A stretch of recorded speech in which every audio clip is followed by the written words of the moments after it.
Alright guys, using the time wisely. Remember that when you're working on your draw, work on how you're actually going to carry. A lot of these guys going out buying battle belts these days, you'll never wear these things in the civilian world. Better that you spend more of your time working on drawing from concealment, reloading from concealment, and working on a threat that is not going to go down in a single shot. For instance, going out to the range and firing 2 to the chest, 1 to the head, and so on and so forth, that's great, but you're starting to build in repetitions and patterns that are not realistic.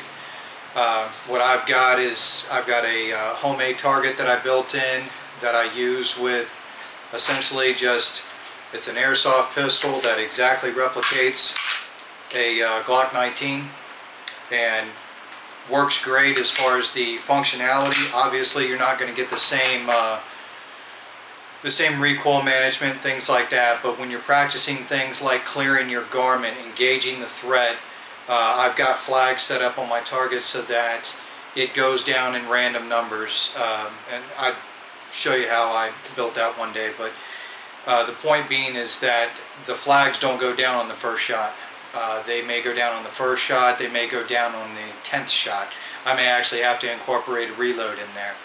So what it does is it gets you in the habit of constantly assessing and engaging your targets and assessing as you're going through, and then treating the situation as it dictates. If it dictates a reload, then I reload, and if it dictates a continue to fire or a ceasefire, whatever the situation calls for, that's how you're going to respond. Try and avoid training patterns that get you into a mindset of doing the same exact thing every single time, because inevitably things are not going to go the way that you train, and when they don't go the way that you train, you're going to be left in that panic mode like we've talked about before, where you're just constantly relying on instinct. Instead, get your mind in a process where it's constantly evaluating and thinking and making decisions as you go. Even something as simple as just drawing from concealment. Decision making is crucial. So you guys work on that, train hard.